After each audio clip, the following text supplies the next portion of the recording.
Yeah. Okay, so now I'd like to introduce Dhanggal and Djapirri. Yeah. Come on.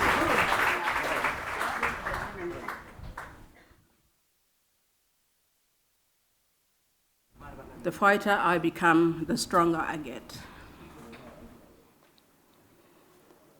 And I'll talk about my personal experience, how I sit in my leadership role. One of the most challenging moments of my life through my working career was to taking up a traineeship with a multi-million-dollar mining company called Nambalco in the 80s. Scary, but rewarding to how I think back. A black face in a 300 working for the mining company. And I think it's been pretty scary, but what I have learned, I can stand with boldness and talk on the rights of Indigenous people. The role I play, I wear many hats in education, training, employment, in health. On a community grassroots level, to a national level, to international level. And I can really, really appreciate for taking up the challenges in working, getting, and giving among the 300 faces with a multi-million-dollar company. There were 10 of us, but one survived, and the one you see now standing behind here. As I said, I play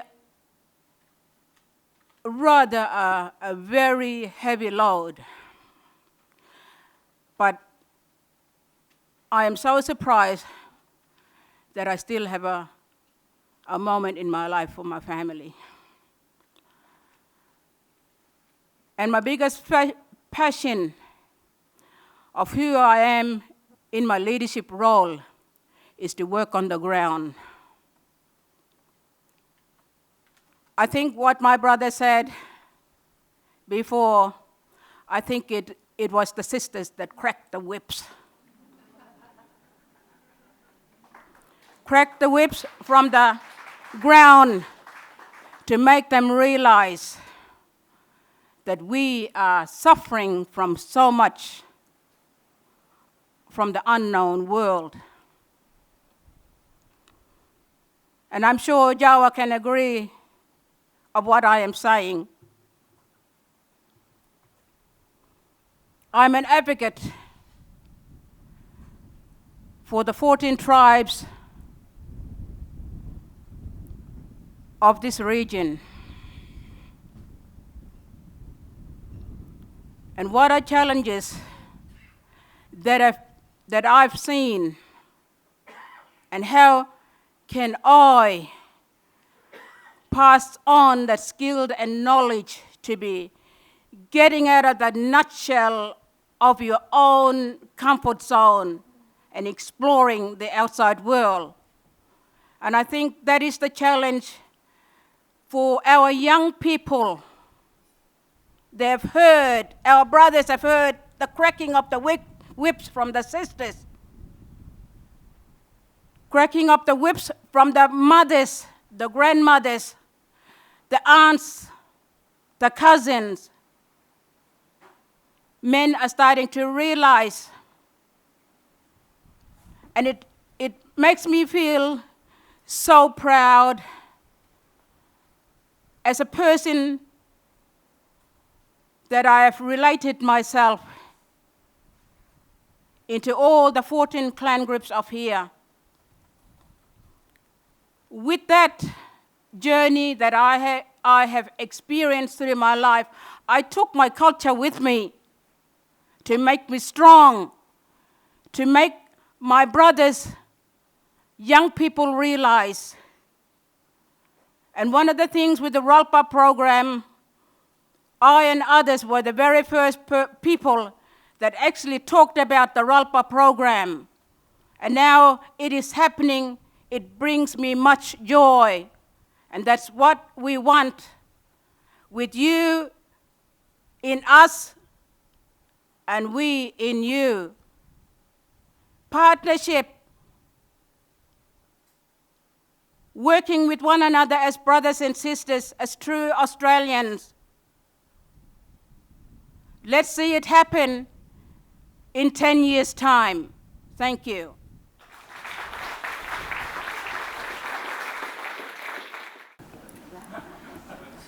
Well, I guess Djapirri said everything. What I wanted to say. But we're grateful to Rio Tinto, Alcan. As Djapirri said, we are the whips behind the young people to enable them to take up the training that is offered since the beginning of Alcan before.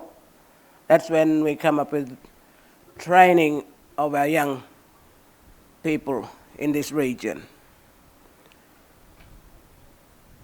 As Djapirri said, there are 13 clan nations in this region. So we're looking at about 2 clan nations from every area to be able to get trained under the scheme. And that is a very hard thing we have to do, like selected members of the community who wants to encourage these young people.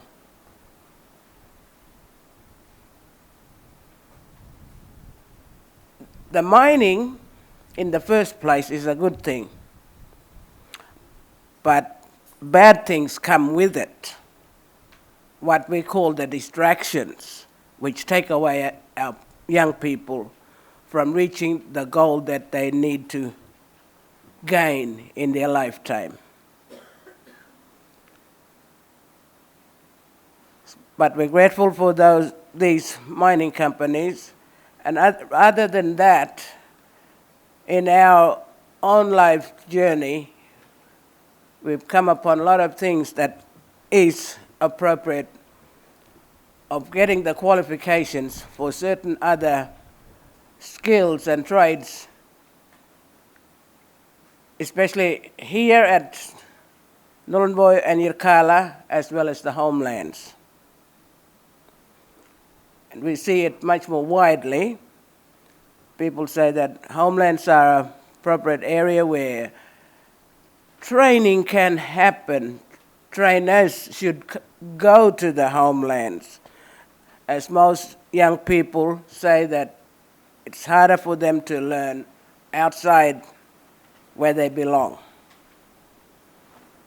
And it's best that the services are delivered on the homelands to benefit the community as well as the people themselves, where they can be stabilized. And other things like things that come up like the corrections. We have the corrections here. Inmates, what they've missed at home is given an opportunity for them to come and take back things that they have missed out and be able to see for themselves what they've missed out and really go back having the different perspective of seeing things and to be able to work out their own lives, what they want to do in the future.